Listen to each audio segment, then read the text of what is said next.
Hey guys, it's Vivian the Somm Next Door and welcome back to my channel. I have so much to share with you guys. I think some people have asked me what are some really good starter red wines or approachable red wines or just some really tasty red wines. So we're gonna go over some of that today. All different price ranges. Maybe I'll also share with you a wine that I've had this year that was terrible. Also, we'll share a new product. If you like this video, please hit that thumbs up button and subscribe to my channel. I'm almost at 3,000. I know. It's like a very slow but steady progress, but we're getting there.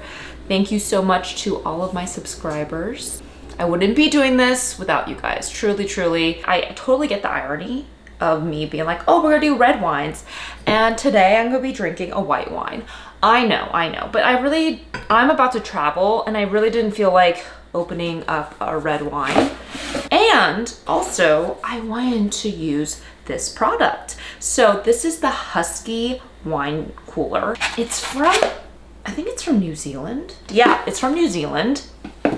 And basically you don't have to use any ice to keep your wine cold. And I really wanted to give this a whirl. And it comes in a bunch of different colors. I decided on just like plain stainless steel because I don't know, I'm boring. I saw there was one that was like blush or like gold and I was like, ooh, I'm kind of tempted, but I think there's something that kind of reminds me of a wine bucket for a stainless steel one. All right, so I'm just drinking a Loire Sauvignon Blanc. Very simple. I think it was like $15, so easy. So all I'm gonna do, I think just says is put this in here and then you put this on top and it can chill this wine for up to 6 hours, it says. And there's no condensation, things don't get wet. I mean, I'm not gonna be here for 6 hours, hopefully not. Very sleek, very nice, very light, besides when I have the wine bottle in here. So this is the Husky wine cooler. Husky. We have a lot to get through. I think I probably have a backlog of almost like half a year of wine. That's a lot of wine. Approachable red wines. Now, I think everyone's term for approachable is a little bit different. So I typically think that an approachable red wine is a wine that doesn't have too much tannins in it and less alcohol. I think wines that are lighter in style are going to be the ones that you guys should gravitate towards. So you'll see that there is a trend in the wines that I have picked. Now, the first one is going to be kind of I totally understand it's a nicer bottle of wine, but I really had to share it. So Pinot Noir. Honestly, Pinot Noir can be drunk all year around, but it is fall, basically winter by now because I stink at doing this. But this is not a fall wine video. This is just approachable reds. You see what I did there? Beaux Freres. I went to Oregon this past June and I did a very quick, I wish I was there a little bit longer, a quick wine tasting in Willamette Valley. One of the wineries that I stopped by was Beaux Freres. I am an avid wine Bible reader. Karen McNeil was like, oh, you have to go to this winery. And I've had wine from them, but I think it's just different when you go to the winery. You really get to learn a little bit about the owners and just get a little bit more of a sense of the wines. Willamette rhymes with damn it. Remember that. So Beaux Freres, this is Ribbon Ridge AVA. This was actually kind of pricey. It was $115. I think right now it retails $115. 2021 Pinot Noir. And this Pinot Noir is like, wow. Like, I think quintessential Oregon Pinot Noir. And what does that even mean? I feel like Oregon Pinot Noirs are in between French Burgundies, Pinot Noir, French Pinot Noir from Burgundy, and California Pinot Noir, typically like Sonoma. French Burgundies are a little bit more earthy, much more of the like the soil, mushroomy, savoriness, spice, and it's changing, but I think California is a little bit more fruit forward and Oregon is a nice balance in the middle. So it's beautiful, dark, ripe cherries in here, dried leaves, very like smooth spices towards the end, very fine tannins, very silky, so smooth. And I think this was just a phenomenal Pinot Noir. Yes, it's on the pricey side, but I think every once in a while it's just nice to have a really good Pinot Noir and you're like, whoa, there's a reason why this was priced a little bit higher. This wine, yes, it could have been aged a little bit longer, but it was so tasty this year. Highly recommend Beaux Freres. They were a great producer in Willamette. Another red wine that is very approachable are Beaujolais. But there's like certain Beaujolais that I'm not quite a huge fan of. It's like you drink it and everything dissipates, it's gone. And you know, for Thanksgiving, that's perfectly fine. You're kind of there for just volume. You just want something inexpensive that can quench the thirst of the masses. So in that regards, it does the job. But here is a Beaujolais that I really enjoyed that actually kind of drank like a Pinot Noir. This is a Clos de la Roilette Beaujolais from Fleurie. And yes, as you can see from this size, compared to the Beaux Freres, it is a magnum, aka it is 2 bottles in one. I had this for my Friendsgiving and it was a hit.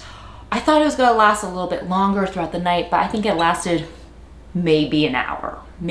It was so tasty. This Cuvée Tardive, this wine could technically age for 5 to 7 years. So it has a little bit more structure than a normal Beaujolais because the maceration process, aka how long the juice was in contact with the stem, grape skin, was longer than most Beaujolais. So 18 days in maceration. But this wine was very drinkable right now. It had the cherries, it had some like black pepper, I would say some violets in here.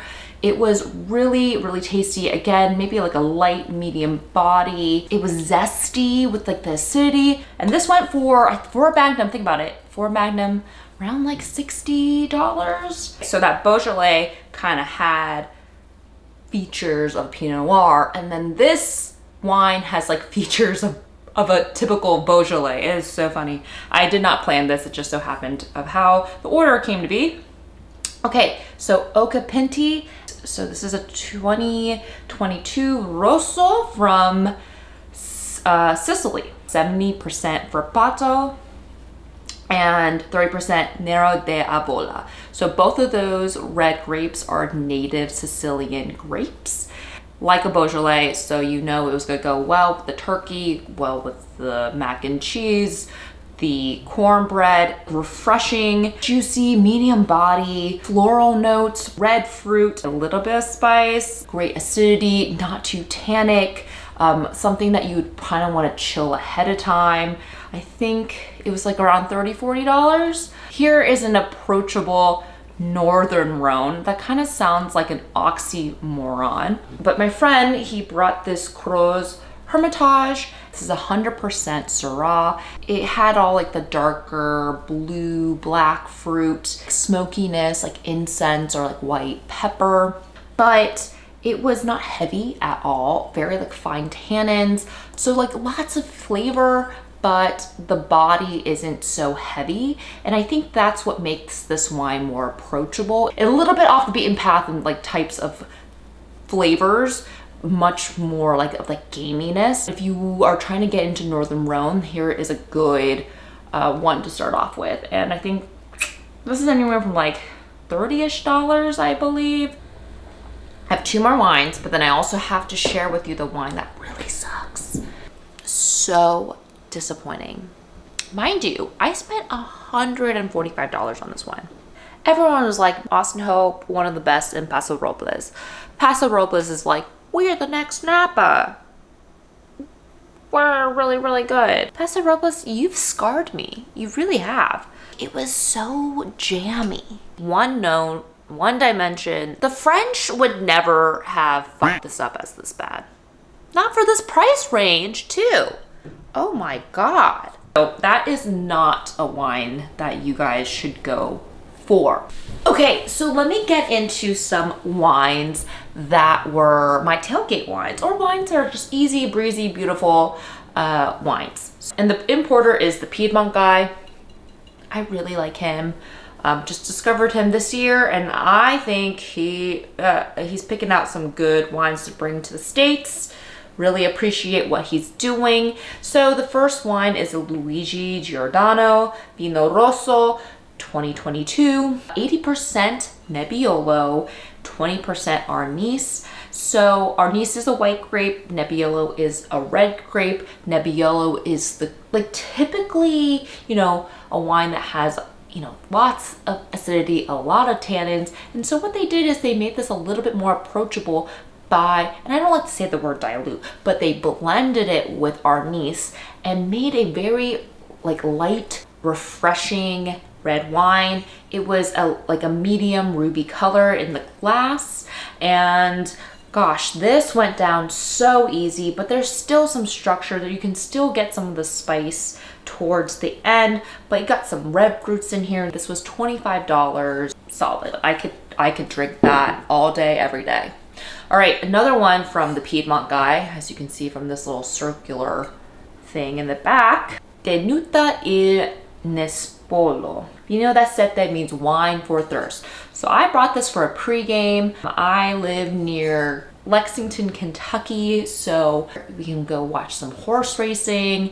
And so I brought this for one of the pregame wines, and it was great. This also kind of pours like a light ruby garnet into the glass. It is 55% Barbera, 35% Fresa, and 10% Sangiovese. This whole bottle, it's like not meant to be aged, right? It's a clear bottle. It's supposed to be drunk young. It's supposed to be chilled. Like, had like a racy acidity to it, low tannins, great for like barbecues. So easy, so yummy. So if you are looking for, again, to like get into red wines, this is a really good one to try to get into. So yes, I think these are some options for some approachable red wines, and I hope you guys really like these picks. But this is what I've been drinking in the past 6 months, and I think these are really great options with like a wide variety. Besides this one, just gross, don't like it, not a fan. Comment down below if you want to share some approachable red wines, or a comment if you've tasted any of these before. And you know, my Husky wine cooler is still doing great. Things are still cold. It's been like 2 hours. Can you believe that? Thank you guys for joining me. Cheers, and I will catch you guys later.